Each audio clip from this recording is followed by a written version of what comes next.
Temeke bila udumavu. Baada ya hapo, nipende kuchukua nafasi hii kuwashukuru waliobuni mradi huu wa Smart Growth Diary kwa kutuletea mradi huu manispaa ya Temeke. Kupitia mradi huu kuna vitu vingi ambavyo tumejifunza. Kimojawapo ni kwamba tulizoea katika mlo wa binadamu tunaambiwa kwamba tupate mlo kamili, lakini kupitia mradi huu tumejifunza kipengele kipya, mlo sahihi. Kwa hiyo sasa hivi tuna mlo kamili na mlo sahihi.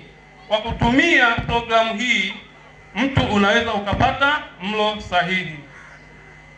Hivyo basi nawashukuru sana kwa kubuni huu mradi, asanteni sana.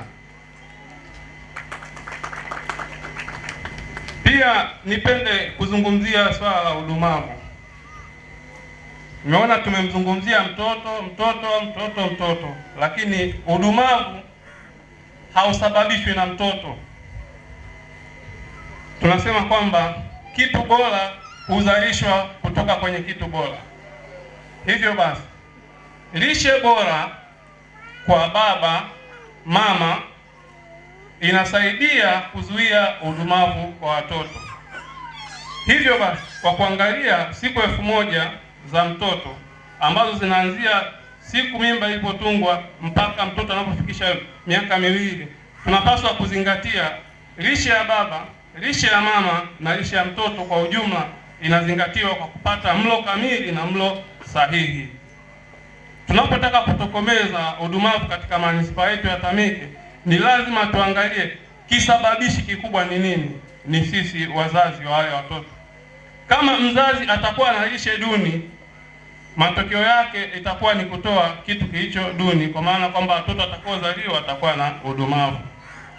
Hivyo basi tunaomba wazazi wazingatie ulaji ulio sahihi kwa kula chakula bora. Ukila chakula bora utazalisha mtoto aliye bora. Temeke bila udumavu. Pia naomba